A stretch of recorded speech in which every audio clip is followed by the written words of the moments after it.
ჯერაც ჩვენი სტუმრები არიან ოთო გრიტიშვილი გორის ფოტოგრაფთა კლუბის თანადამფუძნებელი და გიორგი ბადრიძე რონდელის ფონდის უფროსი მკვლევარი. ბატონებო, მოგესალმებით, ძალიან დიდი მადლობა რომ ხართ დღეს ჩვენთან სტუდიაში სტუმრად. ბატონებო, იმის გათვალისწინებით რომ სალომე ზურაბიშვილის უფლებამოსილების ამოწურვის საკითხი კონსტიტუციურ წესრიგს უკავშირდება, პირველ რიგში უნდა დავიწყო იმავე თემით. ბატონო გიორგი, 29 დეკემბრის შემდეგ როგორ ფიქრობთ, სალომე ზურაბიშვილი თქვენთვის რჩება თუ არა პრეზიდენტად? თქვენგანაც მაინტერესებს პასუხი.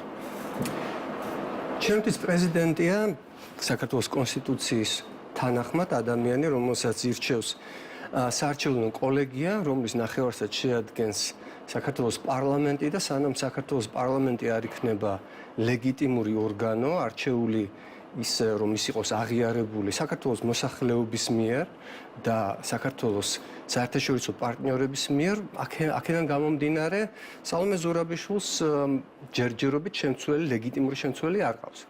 ისე თავიდან მე მინდა გითხრათ, რომ მე მირჩევნია ჩემი ექსპერტიზის სფეროზე ვისაუბროთ, რაც საერთაშორისო ურთიერთობებს წარმოადგენს და ჩემ აზრს ნებისმიერ სხვა თემაზეც გაგიზიარებთ თუ გნებთ. კი ბატონო, თქვენ განაცხადეთ, რომ საქართველოს მოსახლეობის მიერ ვიდრე არ იქნება არჩეული და ლეგიტიმაცია მიცემული პრეზიდენტი. რა ნაწილში გამოიკვეთა, რომ საქართველოს მოსახლეობამ არ მისცა ლეგიტიმაცია უმრავლესობას გულისხმობ ამ შემთხვევაში? ხო, აი უმრავლესობა არ ვიცი, თქვენ ამ წუთში კადრები აჩვენეთ, საქართველოს მოსახლეობის ძალიან მნიშვნელოვანი ნაწილი მონაწილეობს აქციებში ჯერჯერობით არც ერთ სერიოზულ ორგანიზაციას ჩატარებული არჩევნები არ უღიარებია და პარტნიორებს თუ არ ჩავთვლით, რა თქმა უნდა, აზერბაიჯანს, სომხეთს, რუსეთს, ვენესუელას არ უღიარებია ეს არჩევნები შემდგარად და საქართველოს ხალხის ნების გამომხატველად. შესაბამისად, თქვენ თვლით, რომ 29 დეკემბრის შემდეგ საქართველოს პრეზიდენტი იქნება სალომე ზურაბიშვილი. დიახ, კონსტიტუციის თანახმად პრეზიდენტი აგრძელებს მოვალეობის შესრულებას, სანამ მას არ ეყოლება ლეგიტიმური შემცვლელი.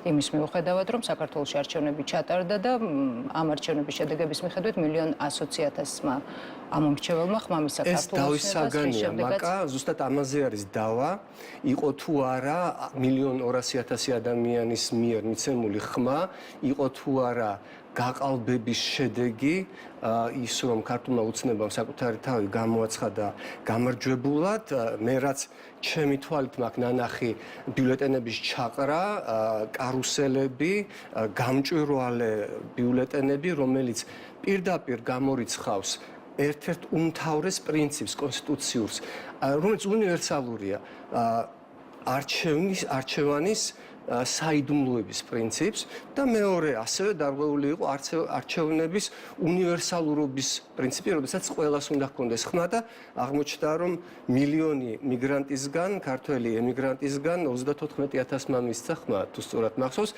მათ შორის ისეთ ქვეყნებში და ისეთ ადგილებში, სადაც ზუსტად იყო ცნობილი, რომ არსებობს დიდი დიასპორული ჯგუფი, სადაც არსებობს მათ შორის საკონსულო დაწესებულება და ამ ხელისუფლებამ ამ ადამიანებს პირდაპირ უარი უთხრა თავის ხმაზე ამ არჩევნებში. ასე რომ ამის გარდა კიდევ იყო თქვენ წინა სტუმართან ახსენეთ ელექტრონული ხმის მიცემის მექანიზმზე, რომ მას წყალი არ გაუვადა, რომ ის არის უეჭველი, იმის მიუხედავად, რას ამბობდნენ ამის შესახებ ოპოზიციის წარმომადგენლები, მე ის ვიცი, რომ ამ ელექტრონული ხმის დამთვლელი მანქანები იბარებდნენ გამჭვირვალე ბიულეტენს და იქ ყოფ დამკვირვებლებს, კამერებს, სამთავრობოს და ასე ვთქვათ, მენეჯერებს, სამთავრობო წარმომადგენლებს პირდაპირ შეეძლო დაენახათ ეს წერტილი ზევით იყო თუ ქვევით, რაც პირდაპირ მეტყველებს იმაზე, თუ ვის მისცა ხმა ადამიანმა ოპოზიციას თუ ქართულ ოცნებას, რომელიც քաղաքის ბოლოში იყო, როგორც მოგეხსენებათ. თუმცა, როგორც წესი, საჩივრები იმ რაოდენობით, რომ გავლენა მოეხდინა არჩევნების შედეგებზე, ასეთი არის ხელისუფლების წარმომადგენლების არგუმენტი მათ შორის, როგორც წესი, ცესკოს არგუმენტიც ეს არის, არ დაწერა. მე არ ვიცი რაოდენობას ხო გეუბნებით, მე მირჩენია ჩემი კომპეტენციის სფეროში გელაპარაკოთ, მაგრამ მე როგორც მოქალაქე, რომელსაც წარმოდგენა აქვს საქართველოს კონსტიტუციაზე, გეუბნებით, რომ დარღვეულია ყველაზე ფუძემდებური პრინციპები არჩევნების თავისუფლების და არჩევნების უნივერსალურობის. ეს ბიულეტენი, რომელიც ჩემი თვალით მაქვს ნანახი, მონაწილე ვარ თვითონ ამ არჩევნების, პირდაპირ მეტყველებდა იმაზე, რომ ვისაც შეიძლება ჰქონოდა რაიმე შიში ხელისუფლების წარმომადგენლების მხრიდან რაიმე სასჯელის სამსახურის დაკარგვის სხვა რამის მას ჰქონდა სერიოზული მიზეზი იმისათვის რომ არ შემოეხაზა რაიმე 51-ის გარდა. ასე რომ მე ჩემი გამოცდილებით გეუბნებით, არ ვიცი რამდენია დაწერილი საჩივარი, მე გეუბნებით რომ ჩემი დაკვირვებით ეს არჩევნები არ იყო არც თავისუფალი და არც სამართლიანი. გასაგებია თქვენი არგუმენტი. ბატონ გიორგი, კიდევ ერთ შეკითხვას დაგისვამთ და გადმოვალ შემდეგ თქვენზე. იმ მოცემულობის გათვალისწინებით, რომ თუ თქვათ 29 დეკემბრის შემდეგ სალომე ზურაბიშვილი დარჩა სასახლეში, როგორც თქვენ აცხადებთ და იქნა პრეზიდენტი. მე არ ვამბობ სასახლეში დარჩება, მე ვამბობ რომ ლეგიტიმაციის თვალსაზრისით ბატონი ყაველაშვილი არ ჩაითვლება საქართველოს შეიძლება ქუჩაში გამოვიდეს სასახლიდან და არ ვიცი, მე მასთან არ მქონია არანაირი კონსულტაცია, მე ვერ გეტყვით ქალბატონი სალომე ზურაბიშვილი ფიზიკურად სასახლეში დარჩება თუ გამივა. თუ ის ამბობს, რომ ის არის ერთადერთი ლეგიტიმური და თქვენ ამას იზიარებთ ეთანხმებით. ასეთ პირობებში შეიძლება ითქვას თუ არა, რომ 29 დეკემბრის შემდეგ ჩვენ მივდივართ უკვე სამოქალაქო დაპირისპირებამდე იმის გათვალისწინებით, რომ საზოგადოებაში არსებობენ ადამიანები, რომლებიც მას მხარს უჭერენ, მაგალითად იგივე ნიკა გვარამიამ ასე რამ განაცხადა, რომ დავიცვათ საქართველოს პრეზიდენტი და არ მიცეთ საშუალება რომ გამოიყვანონ ის სასახლიდან და არსებობს მეორე მხარეც სამწუხაროდ დღეს საზოგადოებაში, რომელიც თქვენს პოზიციას არ იზიარებს. საზოგადოებაში დაპირისპირებული აზრი უკვე არსებობს და ის გამოიხატა მაგალითად მშვიდობიანი პროტესტის დარბევაში ორგანიზებული დამნაშავე ჯგუფების შექმნაში, რომლებსაც უსევენ პირდაპირი მნიშვნელობით ამ ადამიანებს, ან როდესაც პროტესტიდან წამოსულ ადამიანებზე ნადირობენ ის ჯგუფები და იმედია თქვენს გაქვთ ნახე ეს კადრები, ეს უკვე დაპირისპირებაა და ამაზე პირდაპირ არის პასუხისმგებელი ეს ხელისუფლება. რაც შეეხება 29 დეკემბერს, ქვეყანაში არსებული კონსტიტუციური კრიზისი, რომელიც სხვადასხვა არ დაწყებულა არც ირაკლი კობახიძის მიერ ევროკავშირთან მოლაპარაკების გაყინვიდან, არც ამ არჩევნებიდან, არამედ მაშინ, როდესაც ქართული ოცნების მაშინ ლეგიტიმურმა ხელისუფლებამ პრაქტიკულად უარი თქვა კონსტიტუციის აღსრულებაზე და ანტიკონსტიტუციური კანონი მიიღო, რომელიც პირდაპირ ეწინააღმდეგება 78 მუხლს, რუსულ კანონს რომ უწოდებენ და შემდეგ მიაყოლა დანარჩენი სხვა, ანუ ჩვენ კონსტიტუციური კრიზისი გვაქვს კარგა ხანია. და ძალიან დიდი იმედი მაქვს, რომ ეს არ გამოიხატება იმაში, რაც მე მინახავს ახალგაზრდობაში და არ გადაიზრდება სწორედ ამის გათვალისწინებით გეკითხებით, ნახეთ ბატონო გიორგი, სამწუხაროდ საზოგადოებაში არის ჯგუფი დაპირისპირებული ჯგუფები და კრიზისი და პოლარიზაცია თქვენს გექნებათ შემჩნეული, თუნდაც იგივე სოციალურ ქსელებში, პირად ურთიერთობებში და ასე შემდეგ. არსებობს გარკვეული ჯგუფი მხარდამჭერების, რომლებიც სალომე ზურაბიშვილს უჭერენ მხარს და ოპოზიციას ცხადია. მათ შორის ამბობთ, რომ თქვენც იზიარებთ იმ პოზიციას, რომ სალომე ზურაბიშვილი არის პრეზიდენტი და რჩება და ასევე არის კონსტიტუცია, რომელსაც მივყვებით, მათ შორის ჩვენს საზოგადოებრივი მაუწყებელი და არის მეორე ჯგუფი, რომელიც ქართულ ოცნებას უჭერს მხარს და არ იზიარებს სალომე ზურაბიშვილის პოზიციას და ამბობს, რომ ყაველაშვილი არის პრეზიდენტი. იმ შემთხვევაში თუ 29 დეკემბრის შემდეგ სალომე ზურაბიშვილმა გადაწყვიტა და მართლაც არ დატოვა სასახლე, ან გადაწყვიტა, რომ ის არის პრეზიდენტი, არის თუ არა იმის შესაძლებლობა, ხედავთ თუ არა საფრთხეს, რომ მოხდეს გარკვეული დაპირისპირება. დაპირისპირება შეიძლება მოხდეს მხოლოდ იმ შემთხვევაში, თუ ივანიშვილი დაავალებს მაგალითად თავის ძალოვან ან არაფორმალურ ძალადობრივ ჯგუფებს რაიმე მოიმოქმედოს. სხვანაირი ყველა სხვა შემთხვევაში ეს დაპირისპირება უნდა დარჩეს პოლიტიკურ სფეროში და არ გადაიქცეს ფიზიკურ დაპირისპირებად. ამის ყველა პირობა არსებობს, ეს არის განსაზღვრელი სამართლებრივ დონეზე. კიდევ ერთხელ გული მწყდება, რომ მეკითხებით საკონსტიტუციო სამართლის სპეციალისტისთვის განკუთვნილ კითხვებს მისვავთ და არა იმას, რაც ჩემი ექსპერტიზიდან გამომდინარეობს და ამაზე შემეძლო მომეყოლა თქვენთვის, თუ რამდენად სახიფათოა საქართველოსთვის ღრმა საერთაშორისო პოლიტიკური იზოლაცია, რომელშიც მოაქცია ქართული ოცნების ივანიშვილის ქმედებებმა ჩემი ქვეყანა, რომლის საგარეო პოლიტიკურ ინტერესებს მე ვემსახურებოდი 1991 წლიდან და რომელ გზაზეც ბევრი მიღწევა აქვს ჩემ თაობას, ჩემ შემდეგ მრავალ თაობას ჩვენი დიპლომატებისა და როგორ ინგრევა ყველაფერი, რაც გაკეთებულა საერთაშორისო ასპარეზზე პირდაპირ ჩემ თვალწინ. როგორ რჩება, როგორ ხდება საქართველოს როგორ იქცევა ბელარუსის ან ვენესუელის რაღაც მსგავს მოდელად, თუმცა ერთი დიდი განსხვავებით, მაგრამ რომ საქართველოს ვერ იქნება ნამდვილი ბელარუსი და ვერ იქნება ვერც ვენესუელა. დიახ, სადაც დიქტატორულმა რეჟიმებმა დაამარცხეს ოპოზიცია, დემოკრატიული ოპოზიცია და იქცნენ სრულიად იზოლირებულ, ესეთ გარიყულ რაღაც რეჟიმებად. ვენესუელას გააჩნია მსოფლიოში ერთ-ერთი ყველაზე დიდი მარაგი ნავთობის, ბელარუსს გააჩნია ძალიან სერიოზული ინდუსტრიული ბაზა და სოფლის მეურნეობა.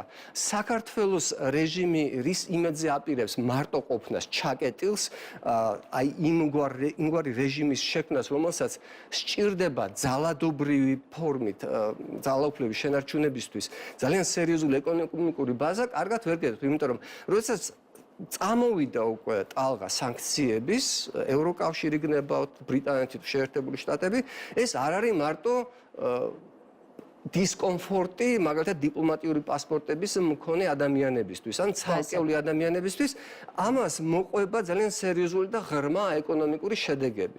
აი, ამაზე უნდა გველაპარაკა, რა პერსპექტივა აქვს საქართველოს? ოპონენტი რომ გეჯდეთ აქ სტუდიაში, გეტყოდათ რომ, როდესაც კურსის ცვლილებაზე არის საუბარი ქართული ოცნების მხრიდან, შეგახსენებდათ იგივე კანდიდატის სტატუსის მიღების კურსის ცვლილებაზე არ ვსაუბრობ, მე ვლაპარაკობ საქართველოს პოლიტიკურ და შესაბამისად ასევე ეკონომიკურ იზოლაციაში მოხვედრის შედეგებზე ჩვენი ქვეყნისთვის, ჩვენი უსაფრთხოებისთვის და ჩვენი ეკონომიკური კეთილდღეობისთვის. ასე რომ თუ შემდეგ ჯერზე გექნებათ ინტერესი, სიამოვნებით გელაპარაკებით იმ თემებზე, რომელიც ჩემი ექსპერტიზის საგანია.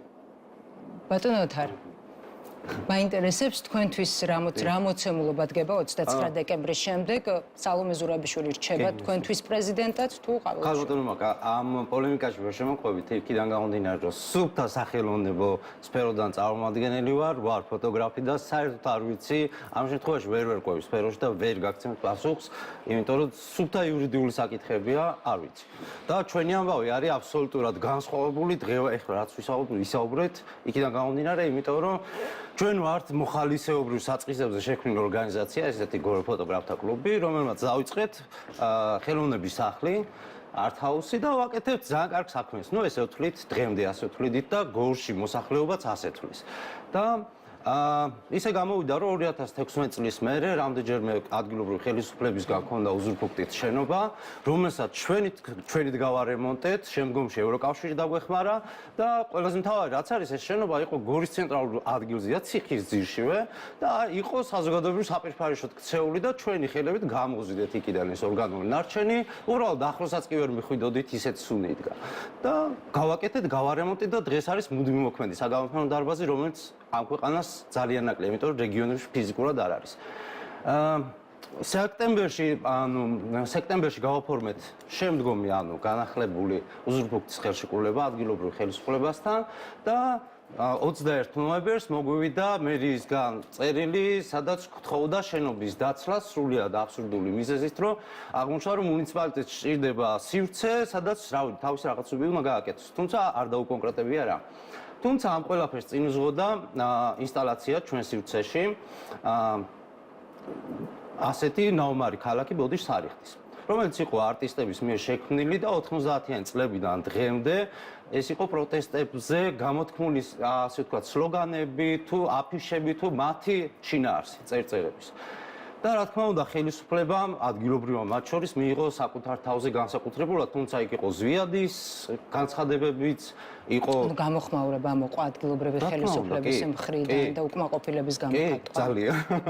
და არა მარტო ადგილობრივი ცენტრალური და შემდგომში, ზუსტად ამ ინსტალაციის გახსნიდან 5 დღეში მოხდა ხელშეკრულების, ასე ვთქვათ, გადახედვა და შეწყვეტა მოითხოვა ადგილობრივმა მერიამ. ეს სხვა არაფერია თუ არა გამოხატვის თავისუფლებაზე, ასე ვთქვათ, ზეწოლა და რა ვიცი, რაზე უნდა ვილაპარაკოთ, ეხლა ჩვენს Facebook-ზე რო შეხვიდეთ ან ჩვენი ორგანიზაციის Facebook-ზე, უბრალოდ რო გადახედოთ რა, ნებისმიერ გორელი იქ, ვინც იცის სიტუაცია, ხო, მათ შორის ქართული ოცნების ხარდამჭერებიც.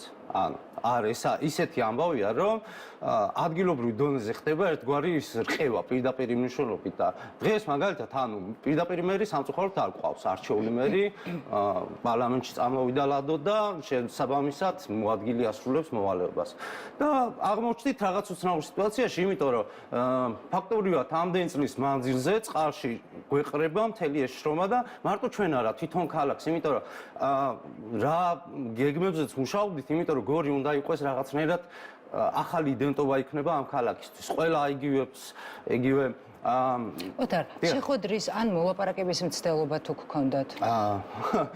აი ეგ არის ყველაზე გადაწყვეტილების მიმღებ პირებთან, რა თქმა უნდა. ეგ არის ყველაზე საინტერესო. გადაწყვეტილება მიიღეს ხალხრივად და ძალიან კარგად მიცნობენ მეც, ჩვენს წევრებსაც და არ უნდათ უბრალოდ რა ვიცი ეს არ უნდათ, ანუ გქონდათ თქვენ მცდელობა დაკავშირების მათი მხრიდან პასუხი აღარ იყო თუ როგორ მოხდა? მე მაგალითად სიამოვნებით დამეთმობდით სტუდიას, მობრძანდით და ისაუბრეთ. პირდაპირ პრობლემა არის პირიქით, სიამოვნებით. არ უნდათ უბრალოდ, ანუ მაგალითად მერიაში რომ შედივარ, უბრალოდ ხრება ხალხი, მანამდე პირიქით იყო. და ეს შეხვედრის ადგილი იყოს ჩვენი სტუდია, თუ რა თქმა უნდა. მე პრობლემას სიამოვნებით, მთავარია ისინი მოვიდნენ, იმიტომ რომ არ უნდათ უბრალოდ ჩვენთან საუბარიც კი, იმიტომ რომ არც მორალურად არიან მართლები, არც იურიდიულად. ეგ არის მთელი ამბავი ამ ჩვენი იმის. და მაგიტო მივჩვენია რომ ამ თემაზე ვისაუბროთ, იმიტომ ეს იმდენად მნიშვნელოვანია ადგილობრივი ამბავია. რომ სხვანაირად მე მგონი რომ არც გამოდის და იმ ხელა პროტესტია ეხლა ქალაქში უბრალოდ ვერ წარმოვიდგენ თქვენ და ნახოთ რა. მოგვარების გზას როგორ ხედავთ? სათხარ როგორ წარმოგიდგენიათ?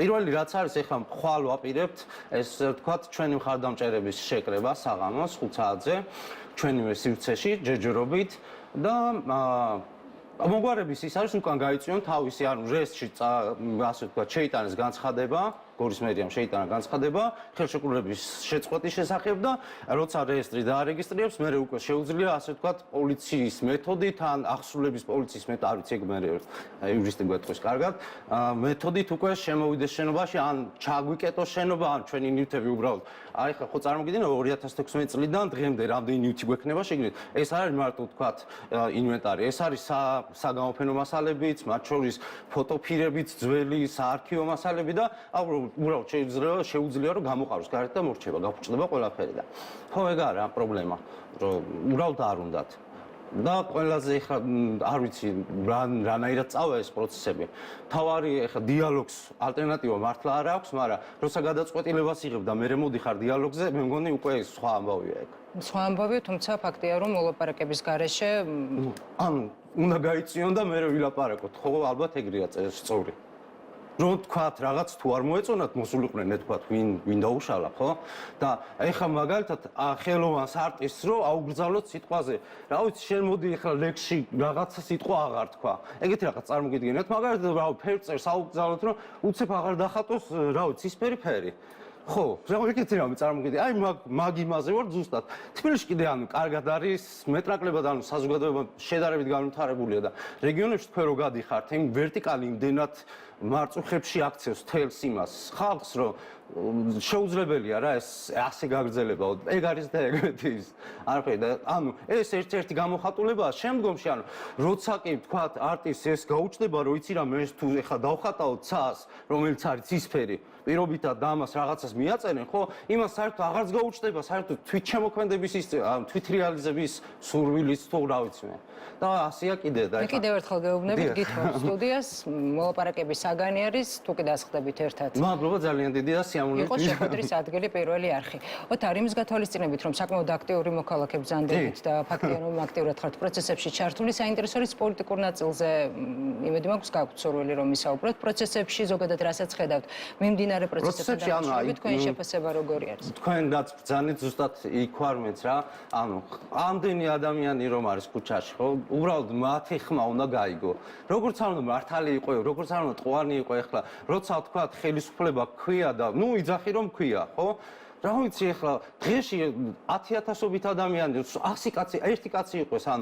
ერთი ადამიანიც რო უკმაყოფილო ყავს და ყოველდღე რო გამოდის და გეუბნება რომ რაღაც არ მომწონს ხო ავი როგორ შეიძლება რომ იმასთან ის კონდეს რომ არა შენ ცუდი ხარ ვიღაც უნდა მიუსხდნენ მოლაპარაკების მაგიდეს ანუ უნდა მოხდეს კომუნიკაცია მაგალითად და ვის და ვის შორის უნდა აი მოხდეს იგივე ეს იმაზე მივედით კომუნიკაცია. ეხლა რაც აი სხვათა შორის აი ვერტიკალი ჩვენ დამუშავებს ამ ქვეყანაში რაღაცა უცნაურად რა რუსული კანონის შემთხვევაში მესამე მოსმენით რომ მიიღეს ხო მაგ შემთხვევაში უკვე მესამე მოსმენის მე უკვე კანონის ფორმა რომ მიეცე რამდენადაც მახსოვს უკვე მაშინ იყო რომ მოდი დავსვეთ ვილაპარაკოთ ანუ მიიღეს კანონი და მე უთხრეს სამოქალაქო საზოგადოებას რომ განხილვების პროცესშიც იყო საუბარი მათ შორის არა უფრო ისეთი ის იყო შემდეგი იყო ზუსტად 28 ნოემბერი იყო შემდეგი როცა ევროინტეგრაციის შეჩერება გამოაცხადეს რომ ხალხის პროტესტი რომ დაინახეს მოდი დავსვეთ ვილაპარაკოთ კაცო თუ იმას იზავ თუ უკვე გადაწყვეტილებაზე რაღაც უნდა გილაპარაკო იღებ გადაწყვეტილებას მაშინ იყო ესეთი საუბარი, რომ გამჭვირვალობის შესახებ კანონის მიღების პროცესში პრემიერ-მინისტრის მხრიდან იყო შეთავაზება არასამთავრობო ორგანიზაციების მისამართით, რომ მოდი დავსხდეთ ვისაუბროთ და მათ შორის პარლამენტში განხილვისას გულისხმობ ამ შემთხვევაში და მათი არასამთავრობო ორგანიზაციების მხრიდან იყო პასუხი, რომ ისინი შინაარსის განხილვაში არ შედიოდნენ. დიდი ბოდიში მაგ არ არის მართალი თქვენ რასაც ამბობთ მონაწილეობა მიიღო მათ შორის რონდელის ფონდმა კახა გოგოლაშვილი არ ვიცი არ დარჩა ეთერი მათ შორის იყო პარლამენტში ფიზიკურად მისული და არ დარჩა პლატფორმა სადაც არ არის გაზიარებული კახა გოგოლაშვილი როგორ უღეჭავს საქართველოს საუბარი იმაზე რომ შინაარსში არ შედიოდნენ რა შინაარსზე აუხსნა შინაარსი ზუსტად განუმარტა თუ გინდა თქვენ გადმოგიგზავნით დეტალურად ინტელიგენტურად ყოველგვარი ზედმეტი ემოციების გარეშე აპოლიტიკურად კახა გოგოლაშვილი არასდროს არ ყოფილა ასოცირებული არც ერთ პოლიტიკურ ჯგუფთან ყველაზე უფრო არ ვიცი აი თუ სანტა კლაუსი არსებობს აი კახა გოგოლაშვილია აუხსნა დეტალურად თუ რატომ არის ეს კანონი უახლოეს სიახლოვეში რუსულთან და რატო არაფერი საერთო არ აქვს იმ კანონებთან რომელსაც ხშირად ციტირებდნენ ხოლმე როგორც ანალოგს დასავლური კანონებიდან მხედველობაში და რატო დააზიანებდა ის ამის გარდა იყო პირდაპირ ნათელი გამოხატულება საზოგადოების ჯერ 23 წელს გაზაფხულზე იყო უზარმაზარი პროტესტები, რის შედეგადაც მაგა გემახსოვრებათ რომ უკან წაიღეს ეს კანონი, მაშინ პირდაპირ ერქვა უცხოური აგენტების შესახებ კანონი, პირდაპირი ანალოგი რუსულისა და შემდეგ გაჩნდა სტიმული ევროკავშირმა მოგვცა კანდიდატის სტატუსი ზუსტად იმ გაგებით, რომ ეს კანონი უკან არის წაღებული და რომ საქართველოს ხელისუფლება დაიწყებდა იმ კრიტერიუმების შესრულებას, რომელიც ჩვენ მოგვცეს როგორც წინაპირობა კანდიდატის სტატუსის მონიჭების მოგვცეს ავანსად და იმის ნაცვლად რომ ეს კრიტერიუმები შეესრულებინა ამ ხელისუფლებას უკან მოიტანა რუსული კანონი, რომელსაც ეწინააღმდეგება ქართული საზოგადოება,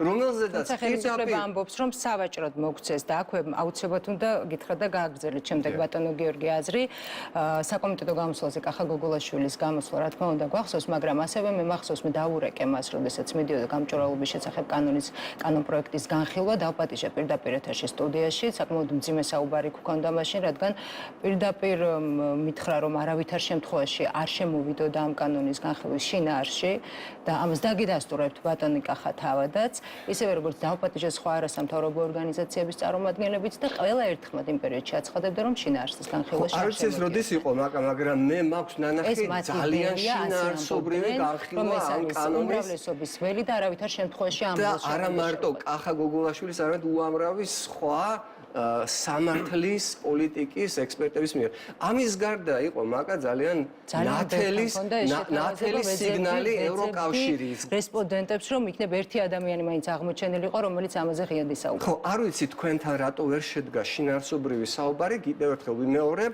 შინაარსობრივი განხილვა მოხდა ბევრჯერ ყველაზე მაღალი კატეგორიის და კვალიფიკაციის ექსპერტების მიერ. ამის გარდა იყო პირდაპირი გზავნილი ევროკავშირიდან, რომ ეს კანონი პირდაპირ ეწინააღმდეგება საქართველოს ინტეგრაციას ევროკავშირში. პირდაპირ ღია ტექსტით გვიხარ, ყოველგვარი დიპლომატიური მოკიდვის გარეშე. და ამის შემდეგ მიიღეს ძალისმიერად გაიტანეს ეს კანონი. ისევე როგორც ბევრი სხვა, ასე რომ შევთანხმდეთ იმაზე, რომ ასევე იყო ოჯახური ღირებულებების შესახებ კანონი. დიახ, ოჯახური ღირებულებები კანონით არ დგინდება, ბაკა, ჩემი აზრით. და საერთოდ ეს თემა არის აღებული როგორც აი იაფად გასაყიდი საგანი, რაღაც თემა, რომ აი იმათ არ აქვს ოჯახური ღირებულებები და ჩვენ ვეღობებით ოჯახური ღირებულების განადგურებას, რომ თურმე მე მჭირდება კანონი, დაწერილი კობახიძის მიერ, რომ ვიცოდე რომ კაცი კაცია და ქალი ქალია. რომ ამის გარეშე თურმე ამას კასპში, გორში, თუნდაც ვაკეში ემუქრება თითქოს რაიმე საფრთხე. როდისმე გსმენიათ თქვენ ვინმეს მოწოდება განცხადება, რომ აი ორ მამაკაცს უნდა ქორწინება და აი ეს გსმენიათ სადმე? საიდან არის მოტანილი ეს თემა? კიდევ ერთხელ აი იზულებით გადავედით საკითხში, რომელიც საერთოდ არ უნდა იყოს. მე სიამოვნებით გელაპარაკებით თქო საერთაშორისო ურთიერთობებს, მაგრამ როგორც ერთი მოქალაქე გეუბნებით, რომ ამ ხელისუფლებამ ჩვენი ქვეყანა შეიყვანა საკონსტიტუციო კრიზისში და ასევე გამოიწვია დაპირისპირება საზოგადოებაში მხოლოდ ერთი მიზეზით, რომ ბიძინა ივანიშვილს არ ჩაეშალოს ოლიგარქის ოცნება, რომელიც მან ააშენა, თვლის, რომ აქვს საკმაოდ ინვესტირებული ქართულ საზოგადოებაში, რომ შეისყიდა ეს საზოგადოება და რომ საქართველოს მისი საკუთრებაა. და მე მგონია, რომ არ იქნება კომფორტული მათ შორის მისი რეჟიმის წევრებისთვისაც, თუ კი ასე გაგრძელდა, იმიტომ რომ აღმოჩნდა, რომ ერთი კაცის საკუთრება სახელმწიფო ვერ იქნება, ვერ გახდება ვერასდროს ცივილიზებული სამყაროს ნაწილი და იზოლაციაში კიდევ შემიძლია ძალიან დიდხანს მოგიყვეთ იმ რისკებზე, რომელიც არის დაკავშირებული საქართველოს იზოლაციაში ღრმა და უკან მოუვალი ჩაფლობის შედეგად, მაგრამ ამავდროულად ჯერჯერობით ოდირის საბოლოო დასკვნა მართალი არ არის გამოქვეყნებული, მაგრამ შორედურ დასკვნის მიხედვით ესეთი კრიტიკული ყოველ შემთხვევაში, რომ ლეგიტიმაციის საკითხი კითხვის ნიშნის ქვეშ დამდგარიყო არ ყოფილა ესეთი და ფაქტია ისიც, რომ საქართველოს უკვე არის ხარი დაუჭირა ჯერჯერობით ეს არის დავისაგანი დაუჭირა თუ არა 1.200.000 და რამდენად დაუჭირა. მე გეუბნებთ უკვე მომხდარ ფაქტზე. უკვე მომხდარ ფაქტზე გეუბნებთ, რომ საქართველოს ინტეგრაცია ევროკავშირში, რომელიც არის სანუკვარი პოლიტიკური ისტორიული ამოცანა უამრავი თაობის საქართველების, ამ ხელისუფლებამ დაასრულა. ყოველ შემთხვევაში დროებით მაინც შეწყვიტა. ეს ფაქტია, ვთანხმდებით ამაზე, ხო? თქვენი პოზიცია გასაგებია. არა, თქვენ თუ იცით რომ ეს ინტეგრაცია გრძელდება, მომიღებთ, გამახარებთ ძალიან, იმიტომ რომ სამწუხაროდ შედეგი არის ესეთი მარტივი, რომ საქართველოს რომელიც უახლოვდებოდა და რომელსაც ყველაზე დიდი შანსი სწორედ ეხლახანს გაუჩნდა. ადრე ლაპარაკი იყო ევროპულ ინტეგრაციაზე. ხერჩენსკის განცხადებას გაგახსენებთ, რომლის მიხედვითაც 2020 წლამდე გაფართოება როგორც დიდი ბოჭი, აი ეს არის კიდე წმინდა პროპაგანდისტული, არ ვიცი თქვენ ვინ გითხრათ ეს ამბავი. ეს არის ყველაზე დიდი სიცრუე პროპაგანდის. 2030 წლამდე კი არ არის შეჩერებული. პირიქით, სულ რაღაც 6 წლის ინტეგრაციის შედეგად, პროცესის შედეგად შეიძლება 30 წელს გახდე წევრი. 28 წლიდან წლამდე გაფართოება არ არის დაგეგმილი, ასეთი იყო ჰერჩენსკის განცხადება. წევრობის შესაძლებლობა გახდა 2030 წელს და ასეთ მოკლე ხანში არავინ არ გამხდარა ევროკავშირის წევრი. წევრობის მოლაპარაკებები იკავებს 7, 8, 10 ზოგჯერ ბევრად უფრო მეტ ხანს წელს. და ჩვენ გვეუბნებიან, რომ ჩვენ შეგვიძლია, აი წარმოიდგინეთ, ჩვენ შეგვიძლია 6 წლის შემდეგ ვიყოთ ევროკავშირის წევრი და ამ დროს ხდება საბოტაჟი ამ პროცესის. საბოტაჟი პროცესის, თუმცა ხელისუფლების წარმომადგენლები ამბობენ, რომ პროცესი მიმდინარეობს 2028 წლისთვის საქართველოს. ეს ტყუილია კიდევ ერთხელ გეტყვით კონკრეტული ფაქტით. ბატონმა კობახიძემ თქვა, რომ ის გააგრძელებდა საქართველოში რეფორმებს ასოცირების ხელშეკრულების შესახებ. ასოცირების ხელშეკრულება საერთოდ არ ითვალისწინებს ევროკავშირში წევრობას. და კახო-გულაშვილს კიდევ ძალიან ათლად აუხსნა მას, რომ ევროპული ინტეგრაცია და ევროკავშირში წევრობისათვის მომზადება არ არის ერთი და იგივე. ჩვენ შესაძლებლობა გვქონდა, რომ რეფორმების გატარების შემთხვევაში 2028 წელს გამხდარიყავით წევრი. ასოცირების შეთანხმება თან დამოუკიდებლად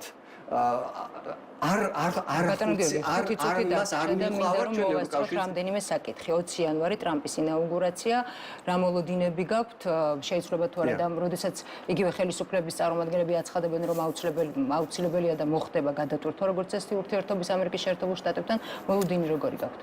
თქვენ რას ფიქრობთ? აი, კი, მე ვეთანხმები ამ ხელისუფლების წარმომადგენლებს იმაში, რომ დონალდ ტრამპისთვის დემოკრატიის მდგომარეობა შეერთებული შტატების პარტნიორ ქვეყნებში ისეთი პრიორიტეტი არ იქნება, როგორც თქვა წინა ადმინისტრაციებისთვის. მაგრამ თქვენი აზრი მაინტერესებს დონალდ ტრამპი, რომელიც არის სრულიად გამორჩეული ძალიან მკვეთრი პოლიტიკის გამტარებელი ჩინეთისა და ირანის მიმართ, რამდენად მეგობრულ ურთიერთობებში შეიძლება იყოს ირანთან და ჩინეთთან დაახლოებულ მთავრობასთან. ხო, აი გეუბნებით, რომ შემიძლია თქვენი სფერო. ხო, აი ზუსტად მაგას გეუბნებით, რომ აბსოლუტურად მოკლებულია რაიმე საფუძველს იმის მტკიცება, რომ დონალდ ტრამპი იქნება ამ ხელისუფლების მეგობარი, ხელისუფლებისა, რომლის ფოტოებს ხამასის და ჰეზბოლას ლიდერებთან გვერდიგვერდში ირანის პრეზიდენტის გასვენებაში აუცილებლად ანახებენ დონალდ ტრამპს. რანაირი, ასე ვთქვათ, კომპანიაც არ უნდა მუშაობდეს PR კომპანია შეერთებულ შტატებში. ამას არ ვიცი, როგორ აპირებენ, რომ ეს აუხსნა, რომ იცით ეს რაღაც არასერიოზული ამბავი იყო, არ გულისხმობთ არაფერს. ჩინეთთან სტრატეგიული თანამშრომლობის შესახებ დოკუმენტის ხელმოწერით. თუმცა ინაუგურაციაზე არის დაპატიჟებული ტრამპა. ინაუგურაციაზე. ტრამპი არის დაპატიჟებული ინაუგურაციაზე. არა, ტრამპის ინაუგურაციაზეა დაპატიჟებული. ჩინეთის დელეგაციის წევრები. ჩინეთი და ამერიკის შეერთებული შტატების ურთიერთობას რატო ადარებთ საქართველოს და ჩინეთის ურთიერთობას და საქართველოს და შეერთებული შტატების ურთიერთობას? არა, როგორ შევადარებ? ხო, და აი მაგას გეუბნებით, რომ ძალიან მარტივია. ეხლა თქვენ ერთ სიტყვაში ნუ გადავიდეთ შეერთებული შტატები და ჩინეთი, გარდა იმისა, რომ არიან ორი უდიდესი კონკურენტი ქვეყანა, ტრამპის პრეზიდენტობის დროს და მისი გარემოცვის პირობებში ჩინეთი შეერთებულმა შტატებმა გამოაცხადა თავის მოწინააღმდეგე. და ეს მოწინააღმდეგეობა არ გამორიცხავს იმ უზარ-აზარ ეკონომიკურ თანამშრომლობას, რომელიც არსებობს ამ ორ ქვეყანას შორის. მე შეგახსენებთ, რომ ჩინეთის სიძლიერე ეკონომიკური, რომელსაც ეფუძნება მის სამხედრო სიძლიერე მზარდი, წარმოიშვა ამერიკის შეერთებულ შტატებთან ვაჭრობის შედეგად. 1970-იანი წლებიდან, როდესაც შეერთებულმა შტატებმა აღიარა ჩინეთის სახალხო რესპუბლიკა და გაიხსნა ამერიკული ბაზარი ჩინეთისთვის, როდესაც ამერიკული ეკონომიკის სერიოზული ელემენტები გადავიდა ჩინეთის ტერიტორიაზე, ორ ქვეყანას შორის ჩამოყალიბდა ძალიან მჭიდრო ეკონომიკური თანამშრომლობა, მაგრამ ეს არ გამორიცხავს მწვავე გეოპოლიტიკურ კონკურენციას, რომელშიც შეერთებული შტატები ითვალისწინებს, ღიათაა ნათქვამი, ითვალისწინებს მისი პარტნიორების ურთიერთობას ჩინეთთან. მეორე, ირანი კიდევ უფრო მწვავე საკითხია შეერთებული შტატებისთვის, არ ყოლია შეერთებულ შტატებს პრეზიდენტი, რომელსაც უფრო მწვავე ანტი-ირანული პოზიცია ჰქონოდა. და აქედან გამომდინარე კიდევ ერთხელ გავიმეორებ, რომ ამ ხელისუფლებას არანაირი საფუძველი აქვს ელოდოს რაიმე მეგობრულ დამოკიდებულებას ტრამპის. გასაგებია თქვენი პოზიცია, მადლობა.